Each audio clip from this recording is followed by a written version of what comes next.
At bago naman po tayo tumungo sa ating talakayan, humingi muna tayo ng update sa Department of Justice. Yusek Marge, unahin natin yung pahayag ng DOJ sa pagpatay sa hepe ng technical staff sa Kamara. Joshua, mariing kinokondena ng Department of Justice ang brutal na pagpaslang kay Mauricio Mori Pulhin, ang hepe ng technical staff ng House Committee on Ways and Means. Kasama ang PNP at NBI, tiniyak ni Justice Secretary Jesus Crispin Boying Remulla na mananagot ang mga isala dahil walang puwang sa isang bagong Pilipinas ang mga ganitong klase ng krimen. Nananawagan din ng DOJ sa publiko na makipagtulungan sa mga otoridad para sa impormasyon na magbibigay daan sa paglutas sa kaso. Matatanda ang binaril ng mga hindi pa nakikilalang salarin ang nasabing opisyal ng Kamara noong isang linggo habang ginaganap ang 7th birthday ng kanyang anak sa Quezon City.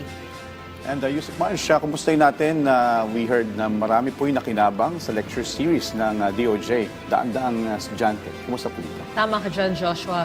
Bilang ambag sa paghubog sa mga susunod na abogado ng bansa sa ilalim ng isang bagong Pilipinas, pinangunahan ng DOJ Action Center o DOJAC ang isang komprehensibong talakayan ukol sa batas noong May 28, 2025. 700 law students ang lumahok at nakinabang dito katuwang ang San Beda University College of Law. Pinangungunahan ito ng mga DOJ officials kung saan kanilang tinalakay ang mga batas na may kinalaman sa PWDs, senior citizens at online gender-based violence.